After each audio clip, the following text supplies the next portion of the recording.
Good morning to you. Good morning. Good morning as you're coming on one by one. Good morning. Good morning to you. Good morning to you. Good morning to you.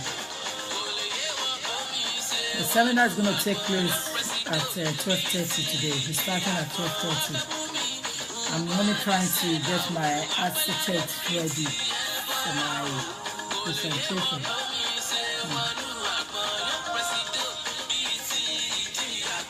Thank you, my dear, that just shared that video. Thank you very much. The seminar will start at 12:30 today. I'm starting on that. The address I think is 481 Pakistani Community in Mancherster. I work hard, there's no time for me to play around. I always like to have focus. I like to focus on what I came to do on the planet. I don't have time to beat around the bush. I like to focus on my work, my job, my career. There's a clear difference between me and those who are entertaining. I am a lawyer. So everything I do is controlled and they are watching me. So I must always purpose myself at all times when I talk and when I come online. I must always remember that I belong to an institution. An institution that will not tolerate me to behave in a manner that will bring me less to others or will bring a shame to the profession. So that is why I'm always careful. I'm just in my hotel here and I'm just preparing my work for today's seminar. And as soon as I finish, I will see some of my clients that have booked to see me, and then I'll head back to London straight away. I haven't got the time to beat around the bush. But I went out last night with my host. They took me out, the head of the women in the department took me out, and I really appreciate her and our entourage. But we make it so conservative, make pictures taken. Everything has to be done privately. I don't enjoy too much loud noise. I'm going to be looking at the issues facing the Nigerian in the diaspora today during my seminar.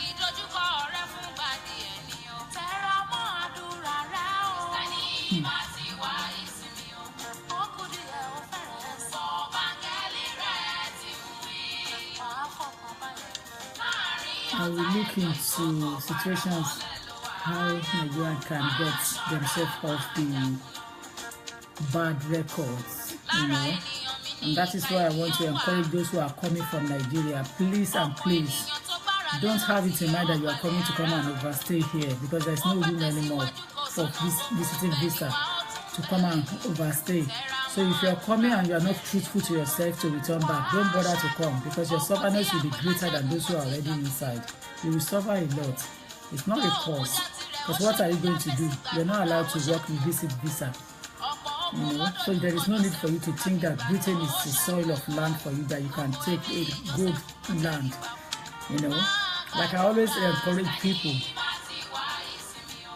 you need to work hard. Your destiny is what will take you far, not the country you live in or the country you are going to. It is you yourself that you need to check what type of destiny you are holding, and check people around you, people you move with, people you are dealing with. If you are not going to benefit from person that you are moving with, you need to cut that person off before it's too late, so that you don't get yourself into nonsense, into mess. You know, it is so important that you know who you associate yourself with. There is a proverb, there is an adage that says that show me your friend, and I will tell you the type of person you are. You see, class is determined by who you are, what you have achieved, and the type of people you associate with. That will determine your class.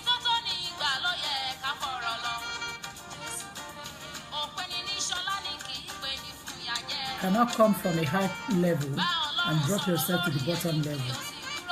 Something is not right that you need to look at, you need to check. I like to encourage people and advise, whatever you are doing, you need to focus and stop distracting yourself unnecessarily on things that doesn't concern you. You know, a lot of people get involved in things that does not even concern them. That's none of their business. When you get yourself into things that doesn't concern you, you're going to lose focus. But majorly, I want to tell those who are in Nigeria, if you are coming in as a visitor, please try to return back to what you are doing in Nigeria. Because what you said to the entry clearance officers is that you are going to return back after your holidays.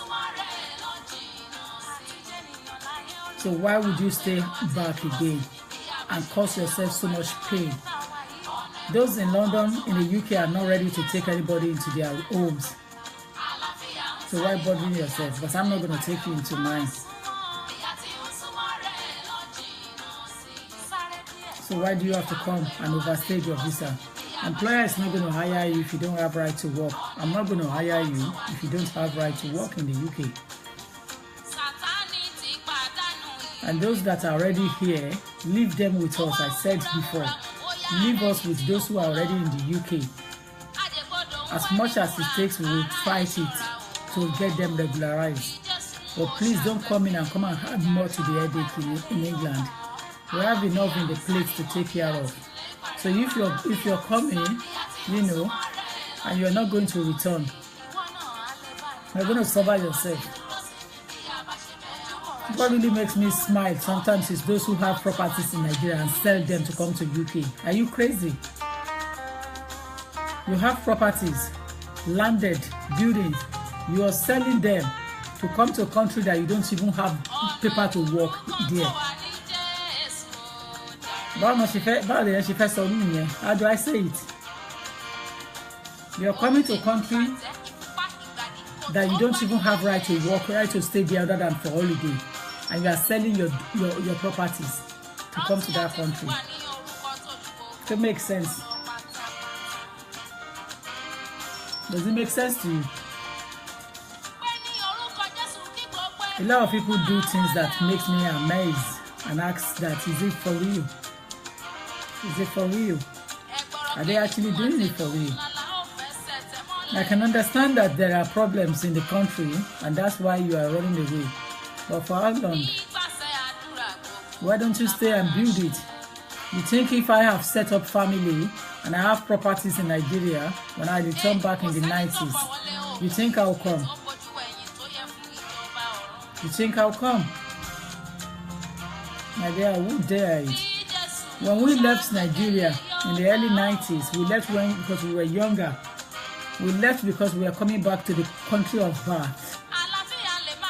And we left because we are coming to start our journey at its ordained.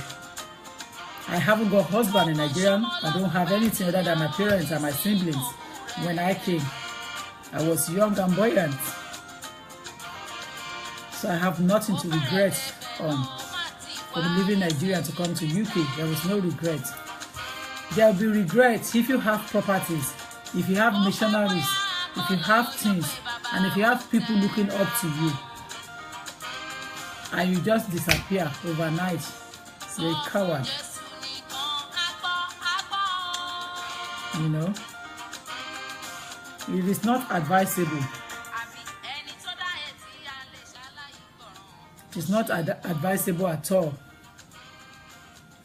So if you are still in Nigeria and you want to travel into the United Kingdom and you are only carrying a visit visa, which is what we call the tourist visa, please think twice before you start selling your dukia in the name of coming to England. Think twice, you know. Think twice before you start selling off your properties to come to a country that you don't have the local knowledge. You don't have local knowledge, you don't have background, you don't have understanding. You know. And you just continue and you just want to travel just like that. You need to think twice. Do you understand? You have to think twice before you do such journey, before you venture on that kind of journey. Because I'm saying you might end up to regret it. You know, you might regret it. So you need to think. A visitor visa does not allow you to come and stay in the UK permanently. It doesn't even allow you to bring your family. Some people are asking me questions. They want to come to UK. They want their wife to come to UK and their children to come and study in the United Kingdom. And I asked them what type of visa do they have. They only have multiple visiting visa. So tell me, how do they want to do it? And you sounded as if you have money. So if you sound like that you have money, the next thing you should be looking into is student visa, child student visa. Change it to it and get them into private education institution in England and pay for their school fees. If you know you have that money and you want to give your children a better education, better life. But it's so shocking that people want to come to UK and they only carry visit visa and they say they want their children to come and study. I'm going to come and work away in London. I'm going to see UK. I'm going to come and away.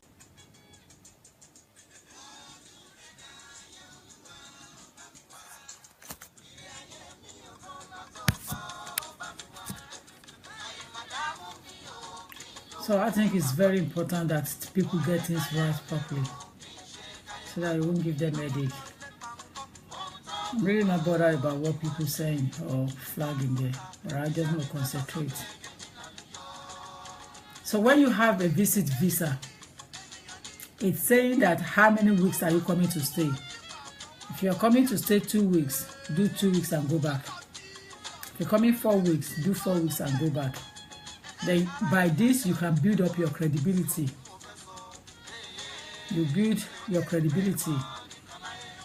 You see, what the government is saying is that there must be an intention to return back. And when we say intention, the word intention means that there are you have strong community ties with Nigeria, which is the country you are coming from. It could be Nigeria, it could be Ghana, it could be Gambia, it could be Philippines, it could be anywhere you are coming from. You must have strong ties. And strong tie means that either you are married, you have employment, you have landed, or you have properties, and children, probably have children, excuse me. So those are the things that they will look and take into account. When we talk of employment, we're not talking of employment of just you dumping money into your account and think that you have money.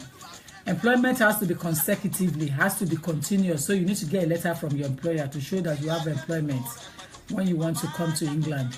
You must have an ID card of a company of the company you are working with. And your employer needs to show that you are only coming on holiday. This is your department, and this is your position, and you will return back.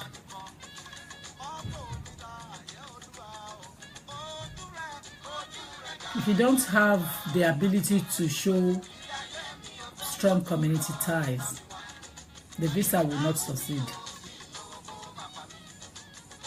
The visa will not succeed.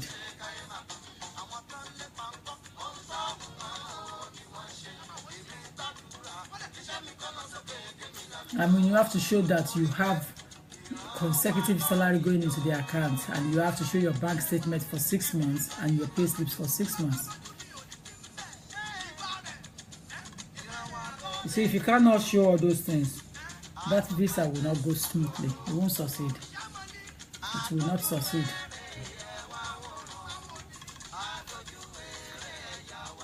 So I will implore those who are coming back from there that want to come on holiday. And another thing I want to tell you, but I'm going to speak this in my language. This that I want to say, I'm going to speak it in my language. So that's down to those who understand the language.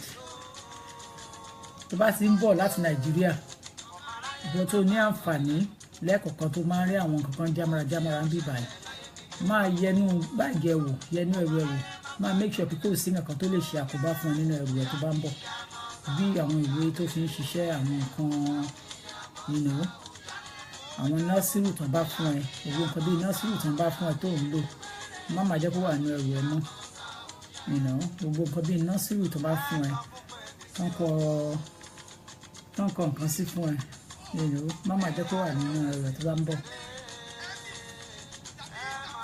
because òun ló máa ṣe àkóbá fáwọn èèyàn lẹ́nu ọ̀nà tó fi ń dá yín padà.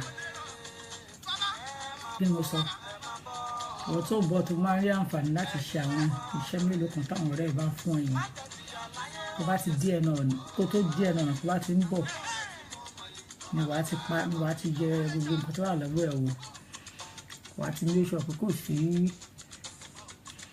násìrì nínú ẹrù ẹ̀, kò dẹ̀ sí orúkọ ilé iṣẹ́ nínú ẹrù tó ti ń ṣe jámọ́jámọ́ yẹn, wàá ti ní oṣù ọ̀pọ̀ ti yọ kúrò nínú ẹrù ẹ̀. Tó bá yọ kúrò, ìwọ fún ẹ ló fa àkóbá fún ẹ, ó dẹ̀ lè cost ẹ lọ́dún 10 láti má wọlé padà mọ́.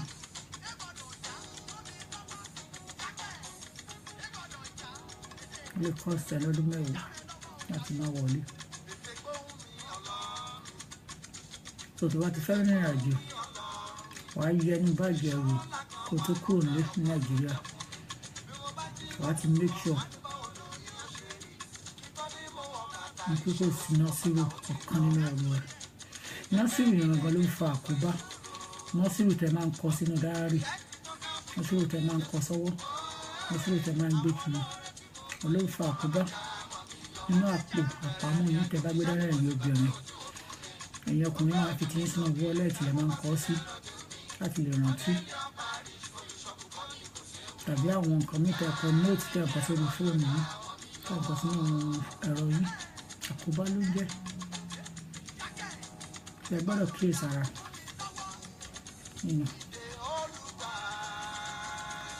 ẹ gbọ́dọ̀ kíyèsí ara.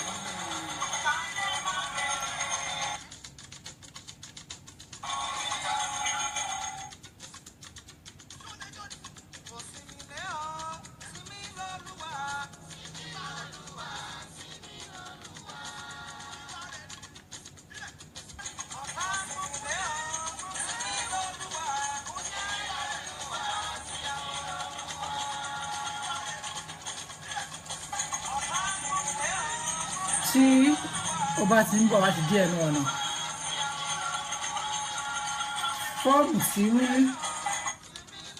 fọ́ọ̀mù tí wọ́n bẹ́ẹ̀ fill òun ló ṣe pàtàkì jù because fọ́ọ̀mù tí wọ́n bẹ́ẹ̀ fill tí o bá mọ nǹkan tí olùrànlọ́wọ́ tó ṣèrànlọ́wọ́ fún ẹ láti fill fọ́ọ̀mù yẹn kó bẹ́ẹ̀ kọ sínú ẹ̀ tó bá di ẹ̀mọ̀nà tó bá ti ń di ẹ́ léèrè ọ̀rọ̀ tó bá ti takora o máa padà sílé ni o.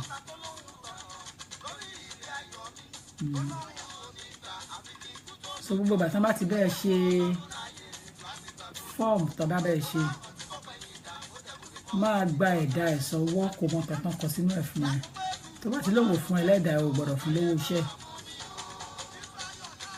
ní ọ̀nà kọ́nà ló fi ní àǹfààní láti gba ẹ̀dá ẹ̀ sọ́wọ́ tó bá ti bẹ́ẹ̀ ṣe fọ́ọ̀mù ìrìnnà tó fẹ́ fi wá sílùú láti gba visa.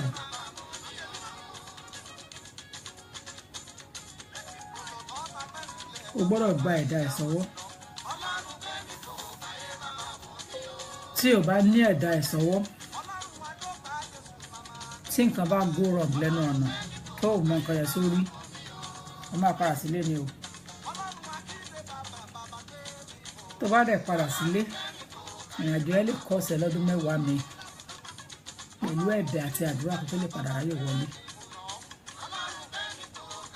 ṣẹ́rí tó wà bẹ́ẹ̀ ni pé gidigba ò ṣílẹ̀kùn kankan wọlé ẹni tó bá ní kọ́kọ́rọ́ lọ́wọ́ nìkan ló máa ní access that is ẹni tó bá ní information lọ́wọ́ from the right source ló máa wọ UK. àwọn tó bá ń bá rìn ó important ká má bàa mislead yẹ. Another thing tí mo fẹ́ sọ fún ẹ ẹ̀yin tẹ́ wà ní UK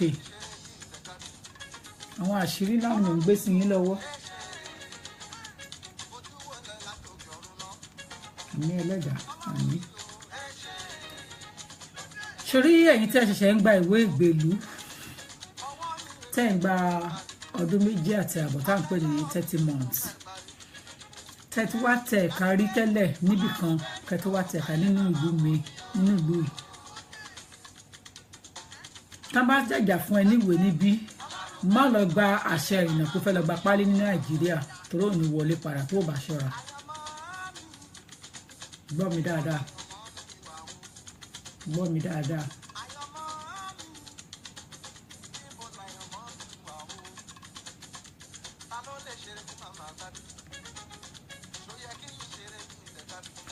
Ìwọ tán fún níwèé ìgbèlú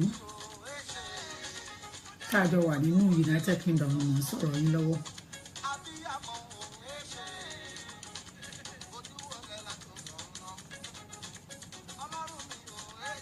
O ti tẹ̀ka tẹ́lẹ̀ rí ní ìgbà kan bóyá Ọlọ́run yọ ẹ́ wọ́n fi ọ̀nà kan tàbí ọ̀nà kejì orí ìwé yẹn gbà láti bíbá yìí ṣùgbọ́n orúkọ mi ló wà lórí ìwé yẹn tó rí gbà tàbí ọjọ́ orí mi ló wà ń bẹ̀ ṣá ó ti yàtọ̀ sí èyí tó ti sọ fún wọn tẹ́lẹ̀. So páálí tó ní lọ́wọ́ tẹ́lẹ̀ yẹn o ò lè lò mọ́ láti máàkì ìwé ìgbèlú tó ń ṣe fún ẹ yìí o wá fẹ́ gba páálí míì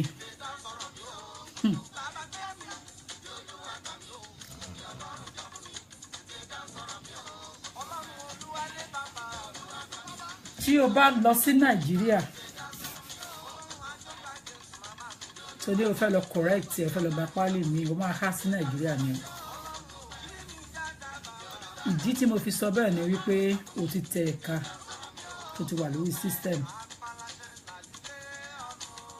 so ní ìgbàkigbà tó bá fẹ́ wọlé padà wá ó máa jẹ́ problem wàhálà láti lè ráyè wọlé. Èkíní Àbújá ò ní rí ṣe láti yí pálí yẹn padà. Tí ẹ bá dẹ̀ nìkan tó fẹ́ lọ mú Nàìjíríà, if I were you, I would rather stay here and fight the battle till I get my British passport and throw the bloody passport away.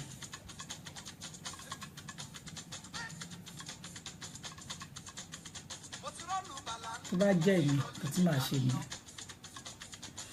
Tó bá láwọn tó wà ní Nàìjíríà tó ká mi lára màá sanwó visa wọn, màá gbé wọn wọlé kán wá wò mí, mi ní fi ìgbéraga kún.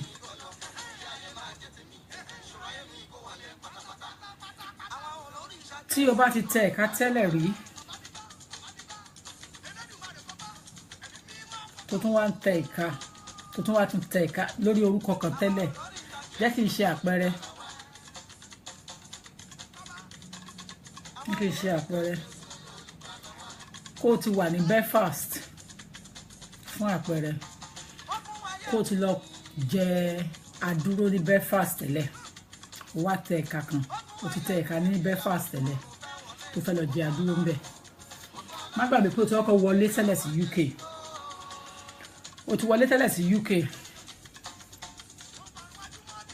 Ìgbà tí kò lọ déédé ló gbéra gẹ́gẹ́ bí arìnrìn-àjò ló lọ sí Belfast, ló lọ jẹ àdúró níbẹ̀. Bọ́ nígbà tó dé Belfast ló jẹ àdúró yẹn, orúkọ mi ló lò fún wọn àti ọjọ́ ìbí mi ló lò, ṣùgbọ́n ó tẹ ẹ̀ka níbẹ̀, ó dẹ̀ ti tẹ̀ ẹ́, kódà ó ti gba páálí lé lórí torí pé ó ti rẹ́dì wípé wọ́n máa fún ẹ níwèé. bó ti ẹ̀ gba páálí lé lórí, ó ti gba páálí kan tó fi wọlé tẹ́lẹ̀ lórí orúkọ mi nígbà tó kọ́kọ́ wọlé sí UK.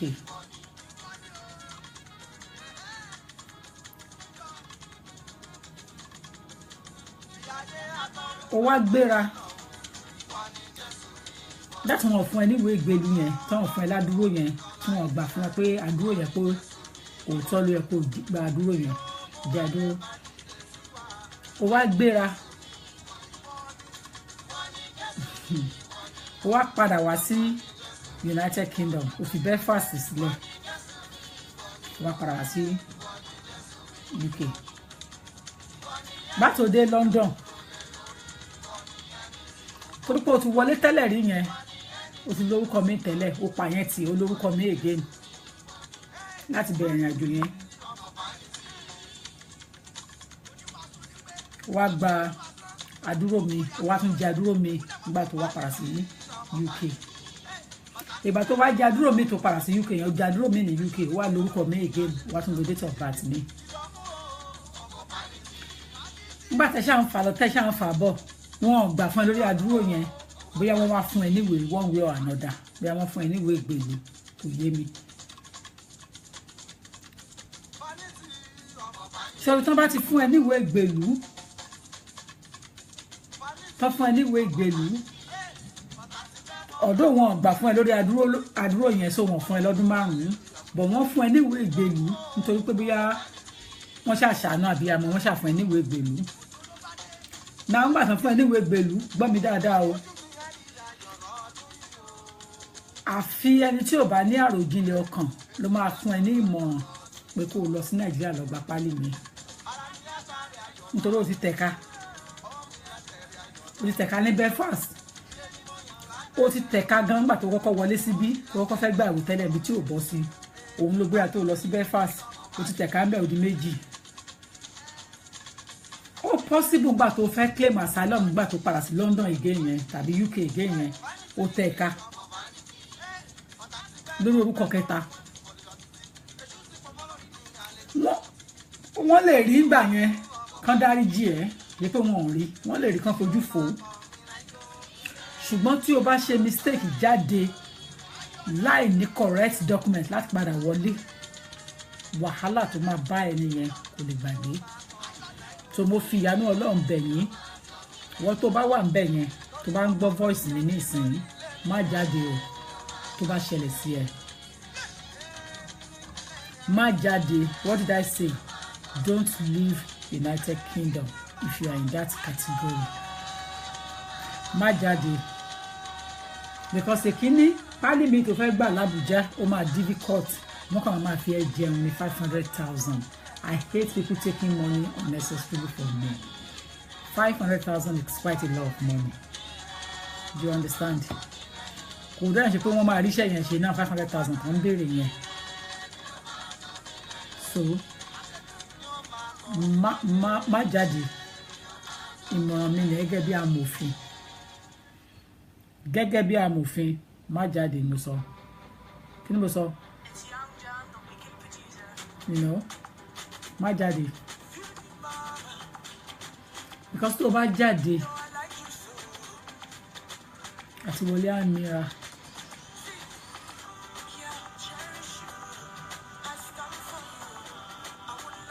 nítorí máa láti gba pálí mi wọlé ni ìyẹn ní kọ́kọ́ o tó bá tún gba pálí yẹn wọlé bọ̀ ṣé wọn pé kì í ṣe pálí pupa ló wà lọ́wọ́ ẹ̀ àwa ò tẹ̀ka wa tá ní pálí pupa lọ́wọ́ àtẹ̀ka a kàn máa da ojú pálí yẹn dórí machine tẹ́málẹ̀ ti pójú wa ló wà nínú iris wa kọ́lé ta iris láti pójú ojú wa ló wà nínú kíní tó wà lọ́wọ́ wọn tó wà nínú pálí wa oní ojú nìkan náà fi ń dá wàá mọ̀ ní ìsìn ní ojú wa náà máa fi yẹ̀wò wọ́n máa release wa máa kọjá machine yẹn á ṣe fún wa á kọjá ṣùgbọ́n ẹ̀yin tẹ́ gbé Nigerian passport or foreign passport lọ́wọ́ tí ò kì í ṣe European passport including United States ẹ máa lọ gba ibi tí àwọn èrò máa ń pọ̀ sí yẹn ni ṣé orí ìwọ tó ti lọ gba pálí mi ìyẹn tó bá fẹ́ dáadáa rí gbà tó rò pé wọ́n bẹ̀rẹ̀ yọ ojú wọ́n bẹ̀rẹ̀ yọ imú wọ́n bẹ̀rẹ̀ yọ etí kan kúrò wọ́n bẹ̀rẹ̀ yọ orúkọ èjì kan kúrò tó ráyè wọlé lẹ́nu ọ̀nà ní United Kingdom border àkóbá ló máa jẹ́ fún ẹ láti láǹdì ẹ̀ tó bá dé ẹnu ọ̀nà ní United Kingdom border àkóbá ló máa jẹ́ láti láǹdì ẹ̀.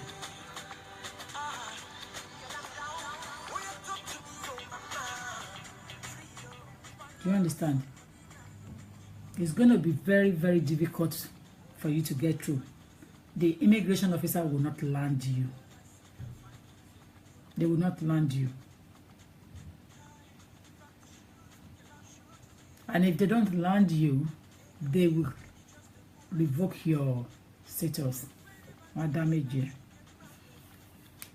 They will now ask you to go and appeal outside the country. Return you back.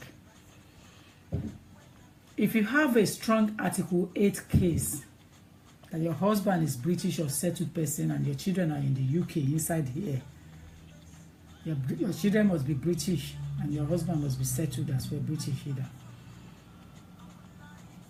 And you manage to get up to the border agency in the United Kingdom, they might give you the temporary leave to enter. You might get temporary leave to enter and fight your case inside.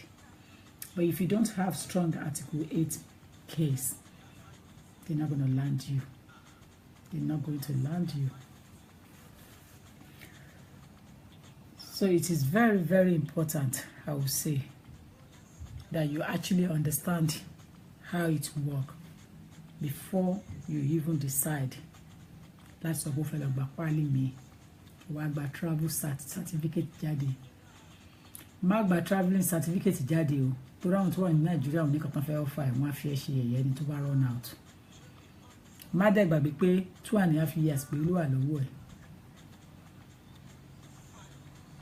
Tó bá jókòó jù ní Nàìjíríà kọjá time tí ẹ kó jókòó ó máa jẹ gbà.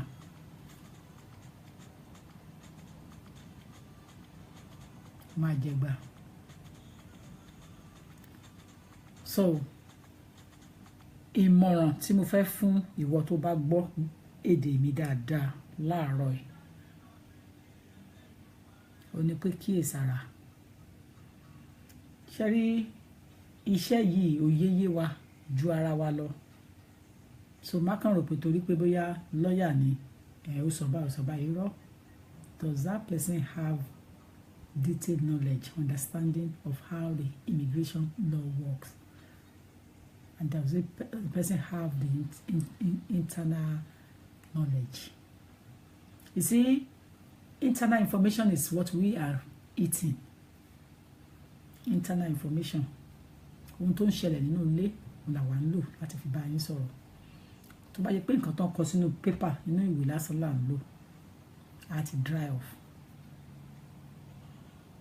Kò ń ṣe nǹkan tó ń kọ sínú textbooks, nínú website, nínú case logs là wà ń lò lásán. Láti ìgbà tí èèyàn méjì bá pàdé tí kàn ń ṣiṣẹ́ nínú ilé tí wọ́n dẹ̀ jẹ́ lọ́ọ̀yà tẹ́ ẹ jókòó tẹ́ ẹ jẹun papọ̀ tẹ́ ẹ sọ̀rọ̀ tó bí lérò tó dẹ́ ẹ lóhùn tó fún ẹ nímọ̀ tó ṣe báyìí tó ṣe báyìí. òun lẹ̀ gbọ́ tí mo wá ń sọ díẹ̀díẹ̀ yẹn ṣùgbọ́n lówe la máa ń lùlù àgídìgbò ọlọ́gbọ́n ló máa mọ̀ ọ̀mọ̀ràn ló máa understand ọlọ́gbọ́n ló ń jó ọ̀mọ̀ràn ló máa mọ̀ mi ò lè sọ fún yín pé báyìí ní báyìí kíkan lè máa dálẹ̀ ṣùgbọ́n bí òwe ni màá máa sọ màá ṣàlàyé fún yín tó bá léèyàn tó wà ń ta ń bẹ̀ yẹn tó ṣẹ̀ṣẹ̀ gba ìwé tí ò ní passport tó kàn ní lọ́kì tán fún níwèé yẹn má sọ pé ó fẹ́ lọ gba pálí Nàìjíríà o tó tí nǹkan bá go wrong ikú ló máa jẹrà sí pẹ̀lú káàdì kan fún ẹ̀yẹn tí nǹkan bá go wrong ó máa jẹrà sí kò ní so gbọ́dọ̀ kíyèsára. Get information before you do things.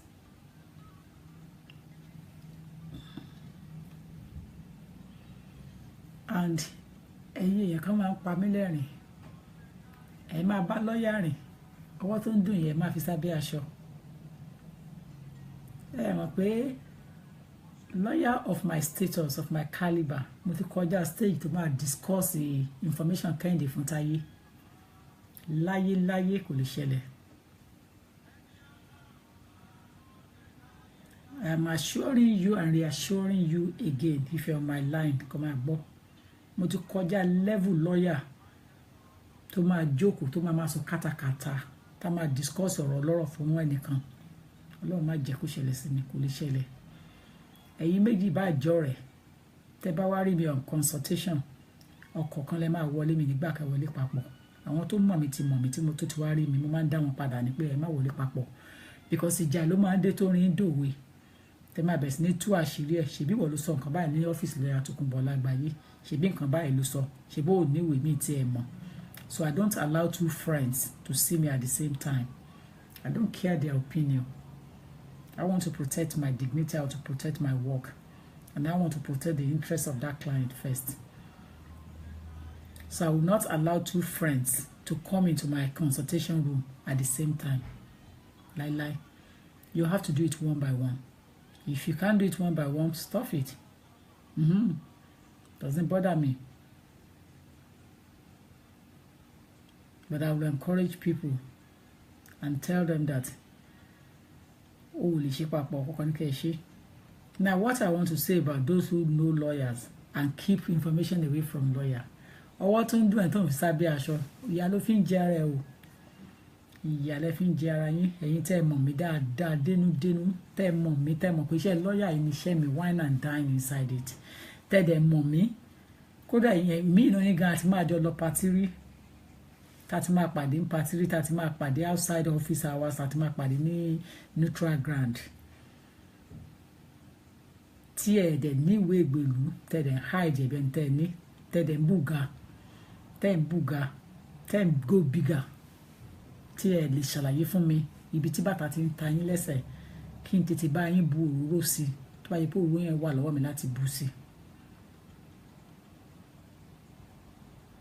Tí aṣọ wà ní bá ọmọ yẹ mọ́ ọmọ yẹ á ti rìn òwò ọjà ẹ wá máa pe lọ́yà Tókunbọ̀ kó wá rescue yín how do I do it how do I come in lọ́yà tẹ́ ti ń ná owó yẹn fún láti lẹ̀ wá tẹ́ ẹ̀ ná 10,000 fún lọ́yà tó gba 5,000 6,000 7,000 lọ́wọ́ yín can't they do the dirty job as well? And you now expect me to come and do a job of £400, £500 when you have spent thousands of pounds. Pẹ̀lú ẹni tí ò qualify tó kàn tán ẹ̀ tó ń lẹ́nu tẹ́nu ẹ̀ mú bèbèbèbèbèbèbè tó ń sọ̀rọ̀ bẹ́ẹ̀ ni pé òun lè sọ òkè dilẹ̀ tí ò déwájú adájọ́ gan tó lè dún níwájú judge tí ò tó bẹ́ẹ̀ gan láti wọ kóòtù tó yẹ pé ẹ̀yìn ìgbẹ̀tì náà ti ń rí client ní McDonald's ẹ̀ náwó fún wọn torí pé ẹjọ́ ń raré ẹjọ́ ń pàdé ní Kegite club ilé ẹlẹ́mu tí wọ́n bá wá mú yín tán tẹ́ wà ní detention center ẹ̀ wá máa pe Tókunbọ̀ Lágbàáyé so mọ́ tó bá wà ní detention center kí ni ṣé kí n wá gbéra kí n kọ́kọ́ tẹ̀ fọ́kọ́ fi seminar tí mo fẹ́ wá ṣe kí n fi sílẹ̀ kí n máa gbéra kí n máa sábọ̀ ní London ni that is one point or kí n fi meeting tí mo wà sílẹ̀ lánàá gbà tó ń pè mí kiri tí mo wà ní meeting kí n fi meeting yẹn sílẹ̀ kí n máa sábọ̀ when you are not my client from day one and you've known me more than 8 years now or 9 years tó ti mọ̀ mí ẹ wá lọ ń lo lọ́ọ̀yà mi ẹ lọ́ máa gbé fáwọn lọ́ọ̀yà ọkùnrin tó pọ́n jọ́kùnrin tẹ̀síjọ́ mẹ́mu tẹ̀síjọ́ mọ ọtí káàkiri títì ẹ wá náwó wá fi nǹkan gbowó lọ́wọ́ yín wọ́n á gba owó lọ́wọ́ yín wọ́n á gba owó lọ́wọ́ yín to the last minute wọ́n á gba owó wọn á naked yín tẹ́ bá wá lọ àṣírí á wá tún tí nǹkan bá wá go wrong ẹ wá máa fóònù lọ́ọ̀yà Tòkunbọ̀ Lágbàáyé ni o Tòkunbọ̀ Lágbàáyé wá gbà mí o Tòkunbọ̀ Lágbàáyé wá gbà mí o kò ń ṣe pé mi ò lè gbà ẹ́ but can you afford me anymore? It's not that I cannot rescue you but ṣé o lè san owó mi mọ́ because o ti waste owó ń ta tí o ló fẹ́ san tó fẹ́ fi gbé mi dìde. In the first instance to travel down láti London lásán wá sí detention center at anybody bá wá 3.5 litres car ni mò ń lò. I don't move my car less than 100 pound fuel ló máa load sínú ẹ̀ kí n tó lè jáde kúrò lọ́fíìsì 100 pound ni màá fi fuel car mi kí n tó lè fọ́fíìsì lẹ̀ rárá pé mo lọ fún any detention center tí n bá ń lọ. Nítorí pé mo fẹ́ gbé mọ́tò sórí mọ́tò wé pé mò ń bọ̀ 3.5 litre car ni mò ń gùn which means that 100 pound minimum mo gbọ́dọ̀ fuel ẹ̀ fún diesel dẹ̀ tún nìyẹn. Hours of payment kọ́ hours mo fi kúrò lọ́fíìsì mo fi travel per hour tí n bá charge ẹ̀. Can you afford me with my level of qualification? When I say qualification I mean my level of experience tí mo ti qualify as a solicitor. Can you afford me? Not to now talk of my immigration advisory knowledge on the highest one. For somebody to have become an immigration advisor on the level to move, you must have been very serious with the work and understand the law. Not to now talk of being a Supreme Court solicitor. But if you have been my client from day one and you have recognized me, you see, Bafunraji ni Bafunbada. If you to recognize him láti lè wá, mi ní charge heavily, mi tẹ̀ ní worry. Màá kàn ní káwọn family ẹni kó wá san owó kan kékeré kan ní màá rí kó súnmọ́ tó màá dẹ̀ wá sort it out ń bẹ̀.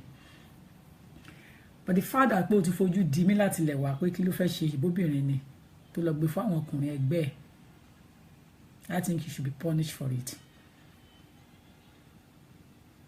Ẹ̀yin ọkùnrin tẹ́ máa ń gbé case lọ bá ọkùnrin torí pé obìnrin jẹ́ obìnrin yẹn àrífín ńlá gbáà ni. And anyone who does not have respect for me, I don't have respect for them.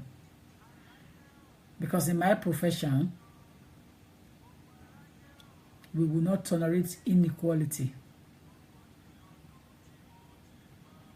So ìwọ tó wá lọ gbéṣẹ́ fún àwọn ọkùnrin lọ́yẹ̀ ẹgbẹ́ àwọn ọkùnrin ẹgbẹ́ ẹ̀ kán wá let ẹ̀ down ọdún 8 tó ti náwó fún wọn tí mo ti understand pé ó ti wà pẹ̀lú wọn tó ti wá náwó fún wọn kán wá let ẹ̀ down nísìnyí tó wá ní kó lọ sign on. How can a good lawyer ask you jẹ́ kí n sọ ní Yorùbá tó máa ní kó lọ máa buwọ́ síwèé nígbà tó ò níwèé nínú ilé mọ́?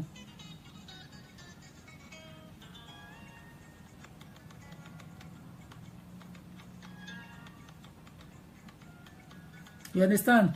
How can a lawyer, báwo la agbẹjọ́rò sọ fún ẹ pé kó lọ máa tiwọ́ bọ̀wé kó lọ máa júbà èkíní ò ti overstay visa ẹ sọ ọmọ burúkú ni ẹ already. This is what I tell my client, they laugh, they smile. Wọ́n máa rẹ́rìn ni mo ní o ti di ọmọ burúkú already, o ti overstay. Bá a ṣe máa gbà ẹ́ jáde ní ká máa wá ká gbà ẹ́ kó nu ẹgbẹ́ ọmọ burúkú. Ṣùgbọ́n tó bá lọ ti ọwọ́ bọ̀wé tán bá kí ẹ mọ́lẹ̀ hà bó ni kí n sọ pé mo ti fẹ́ yọ ẹ́ jáde. Báwo la ṣe fẹ́ ṣe? Gidigba ò ṣílẹ̀kùn mi sọ. You understand? Gidigba ò ṣílẹ̀kùn mi tuntun sọ. Mi sọ gidi clearly. Gidigba ò ṣílẹ̀kùn. Ẹni tí kì í bá wà lọ́wọ́ ẹ̀ ló máa wọlé. Bàtà bá gbéṣẹ́ fọkùnrin ẹgbẹ́ yín tán láì mọ́lẹ̀ tán gbowó lọ́wọ́ ẹ̀ àmú 400 wá àmú 500 wá kélekèlé on account ẹ̀ ti san 7,000 pounds. What for? 7,000 pounds tó san yẹn ó máa yẹ ilẹ̀ tí máa fi rà ní Lẹ́kí ní Ìbẹ̀jú ó máa yẹ plot of land tí fi máa rà. tó wá fi 7,000 pounds yẹn tó fi ra lẹ̀ síbẹ̀ jù bẹ́ẹ̀ lásán tó fẹ́ǹsì ẹ̀ pamọ́ síbẹ̀ jíjọ́ iwájú ó máa yẹ tó máa ta plot kọ̀ọ̀kan má ṣe ta Lẹ́kí phase 1 yẹn ní ìsìn tó di 200 million 100 million yẹn. àwọn èèyàn rà pamọ́ síbẹ̀ ní Ìgbẹ́ tẹ́lẹ̀ Lẹ́kí phase 1 phase 2 Chevron. àwa mówó tiẹ̀ wá bẹ̀rẹ̀ sí ń dà dànù wọ́n máa béèrè lọ́wọ́ yín 500 700 800 600 ẹ máa kó sílẹ̀ tẹ bá dẹ̀ déwájú Tòkunbọ̀ Lágbàdé tán bá ní kí wá san ordinary £50 consultation ẹ máa sunkún èmi ò ní nǹkan kan tó fẹ́ fi gba nǹkan lọ́wọ́ yín my work speaks for me wọ́n ní iṣẹ́ ọwọ́ wọn ọ̀lẹ́lọ̀lẹ́ ń jẹ ẹni tó fi oògùn gba nǹkan lọ́wọ́ yín àtèmi tí mò ń ṣiṣẹ́ mi naturally ṣán lè dúró lẹ́gbẹ̀ẹ́ mi ni wọ́n lè dúró lẹ́gbẹ̀ẹ́ mi ni àbọ̀ wọ́n lè ra aṣọ tí mò ń wọ̀ àbọ̀ wọ́n lè ra bàrà tí mò ń lò àbọ̀ wọ́n lè gbé báàgì tí mò ń gbé àbọ̀ wọ́n lè lo mọ́tò tí mò ń lò àbọ̀ wọ́n lè kó family tí mò ń kó jọ àbọ̀ wọ́n lè ní ilé tí mò ń gbé. You say I don't really want to talk about this, but I was really gutted last night when someone was calling me táwọn sọ fún bẹ́ẹ̀kì nìkan ó dẹ̀ ti mọ̀ pé mi ní dáhùn lóhùn ẹni yẹn ti mọ̀ pé mi ní ṣiṣẹ́ yẹn ẹni yẹn ti mọ̀ pé mi ní ṣiṣẹ́ yẹn ibi tó yẹ ká ẹ fi rí ìran ẹ̀ ní fi wo bẹ̀ gbàtẹ́kàn bá go out of hand ẹ máa tẹ̀lé fake ẹ máa tẹ̀lé Nigerian like irọ́ they think they love fast lane but they end up starting all over again ẹ wà àwọn tó lọ gba red passport ayédèrú tó tẹ̀lé àwọn ọ̀rẹ́ wọn tó lọ gba pálí ayédèrú àwọn tá a bá sọ pé kó má tẹ̀lé wọn gbà yẹn àwọn yẹn ti gba pálí pupa tiwọn pẹ̀lú ìrọ̀rùn nísìnyí àwọn tó gba pálí pupa pẹ̀lú ayédèrú tó sáré àsàkúdórógbó yẹn gbogbo wọn ti gbà lọ́wọ́ wọn padà o ọmọ ẹlẹ́ran wọn ti ń jẹgun o ọmọ aláṣọ wọn ti ń wọ àkísà nítorí wọn like fast lane àwọn tó listen nígbà yẹn pé o gbọ́dọ̀ ṣe o gbọ́dọ̀ tẹ̀lé wọn o ọ̀nà ò sí ń bẹ̀ o ó máa bu wọn lọ́wọ́ o ó máa gbẹ̀yìn yọ o àwọn ìyẹn ní ìsìn ti gba ìwé ìgbèlú pẹ̀lú ìrọ̀rùn wọn ti lọ sí Nàìjíríà wọn dé wọn lọ sí Amẹ́ríkà wọn lọ sí Europe pẹ̀lú ìsinmi pẹ̀lú ìfọkànbalẹ̀ níwájú ẹlòmíì mo dàbí òrìṣà a ní ẹ jẹ́ kí n máa ra kinní kan fún mi lọ́dọọdún mo lóò ní ìdí ẹ̀ God provides for my needs you don't have to you paid me to give you advice and I've given that advice on the highest you don't have to bribe me a gift at once is fine ó fún mi gift mi ṣe nígbà gift bíbélì sọ pé nínú ogún ojú wa láti máa jẹ alẹ́ àná ní ìsan gbé mi jáde lọ jẹun ní Nigerian restaurant in Manchester I appreciate it I don't drink I only look around and eat some food small food there with the ladies and you know and I get myself off the hook and come back to my suit and come and rest for today's day ntìjí látàwọn mo ti ń ṣe lórí computer ní mo ti ń get am ready I'm a workaholic that is how to encourage those who are following you that you work and you eat and play you don't play and work small no you work hard and play hard you know but what I don't appreciate on the client tí ó kì í listen tí ó kì í take instructions kan tó ṣe nǹkan wá bu wọn lọ́wọ́ tó wá máa sunkún àwọn wá lọ́yà káàkiri there are things that you can't just do anyhow anymore especially with regards to the United Kingdom's stringent rules on immigration laws very stringent very difficult very hard so you really definitely need to get advice from us so that we can guide you direct you and show you the path. ní àwọn èèyàn mi ṣègbé torí wọn ò ní ìmọ̀ Ọlọ́run jẹ́ ká ṣègbé náà ní ìsọmọ tó ti ń ẹni tó ti ń ṣe ọmọ jayéjayé is now in detention as at last night tó pè mí ó ti wà ní detention nísìn lọ́ọ̀yà wèrè tó ń gba owó lọ́wọ́ ẹ̀ tó ń kówó fún wọn ò rí pé ó dá ìpò sọ pé tẹ̀ ti wà lẹ́kọ̀ọ́ ni pé wọn ò rí pé kò gbé fóònù gan. Meanwhile, if I'm in Nigeria, I take calls. I take overseas, I take British calls. If I'm in Nigeria, my secretary will alert me. And I will send people out anywhere to attend to that problem. I work on the music. I don't have to have 50 staff in the office. You have to show off. You might listen to share one. Or come out ban the local jet. If I will cut him off. And have somebody that can work hard like me, workaholic like me with me. Ìyẹn ti tó. Gbọ̀gbọ̀ràn kọ́ ló ń máa fi gbé ilẹ̀kùn wọlé náà. Kí lásán ló need. Kí yẹn lè máa ju tíntín báyìí lọ. Kí yẹn máa fi ṣílẹ̀kùn yẹn. Tọ́lọ́run bá fún yàn níṣẹ́ ṣe yàn lè ṣe. Tọ́lọ́run bá fún yàn lè yàn ṣe. Àti bá náwó. Owó gan àti lè ralé àti lè kọ́lé. ìkan ọ́fíìsì mi ń jẹ́ òun sunkún òun sun ẹ̀jẹ̀ wọ́n gba owó lọ́wọ́ òun ìlú náà gbà lọ́wọ́ ní £20,000 kí lẹ fàdé bẹ́ẹ̀ tó ń gba £20,000 lọ́wọ́ ẹ̀ ó ti ń san tipẹ́ ó ti ń san díẹ̀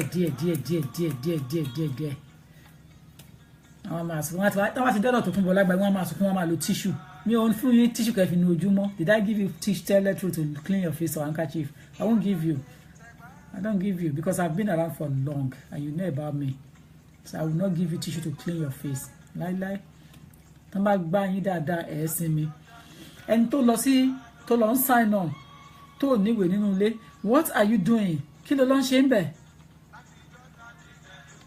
o níwèé nínú ilé náà o get ẹ̀ o níwèé nínú ilé so already ọmọ burúkú ni ẹ́ adẹ̀tí láàfù yẹn off but why tó ṣe máa lọ tó máa lọ máa kí wọ́n bọ̀ wé lọ́dọ̀ wọn láti ṣòpọ̀ ọmọ dáadáa ni ẹ́ o dẹ̀ níwèé nínú ilé anyway mi ò ní pẹ́ máa lọ torí mo fẹ́ get ara tèmi ready so ní mo kàn fẹ́ sọ fún yín nìyẹn so tó bá ní lọ́ọ̀yà kó wá lómi tó bá lómi tó lọ ẹlòmíì tán bá tí kéèsì ẹ bá go out of hand tán bá gbé ẹ tó ní detention matter nínú tó wá ní kí wọ́n represent mi ní dẹ́ẹ̀ lóhùn tàbí olú wọn tàn ẹ lọ kó lọ ń buwọ́ lùwẹ̀ nǹkan kan ṣẹlẹ̀ wọ́n ní kó padà wá kí n ní dẹ́ẹ̀ lóhùn but information like this I will bring it out I will give it for free I don't mind I will give information for free nǹkan tí mo sọ ìwọ tó bá ti mọ̀ pé ó ti lórúkọ mẹ́ta mẹ́rin tó yàtọ̀ síra tó ti tiwọ́ bọ̀wé má lọ nàìjíríà kó ló fẹ́ lọ gba páálí tó kó má lọ ní wàhálà ń bẹ̀yẹn because nàìjíríà gan ò ní páálí àbújá gan ò rí ṣe àwọn gan ti ní problem tó bá lóun bẹ́ẹ̀ yọ orúkọ kan àbó bẹ́ẹ̀ yọ kíní kan ó fi sísẹ́mì yẹn síbẹ̀ ṣé ọwọ́ tó ti tẹ̀ lórí ìyẹn ṣó máa bá káàdì kan ti fún ẹmu tó ti tẹ̀ ọwọ́ fún lórí káàdì náà ábà kò ní bá mu now it's gonna be different so it's gonna cost you headache so please I said take advice. If you are just newly being granted for the first time and you have told the lórúkọ tó yàtọ̀ káàkiri tó lórúkọ tó yàtọ̀ má sọ pé o fẹ́ lọ gba travel document travel certificate lọ travel lọ sí Nàìjíríà pé wàá gba pálí Nàìjíríà ó máa tẹ́bọ̀ ni ó máa tẹ́bọ̀ ni you rather stay here kó o gba pálí ẹ̀ lọ́wọ́ Nigerian High Commission bẹ̀ tó bá ti gba pálí tẹ́lẹ̀ rí then o ti stock nìyẹn so the only way ni kó o jókòó sí Britain tó fi máa gba red passport yẹn. tó bá ṣe yẹn you are on your own.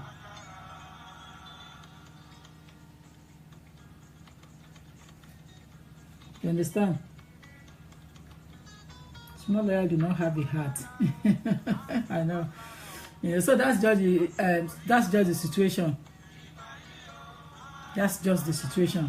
I have to go now because I need to get myself ready for the event, for the dig day.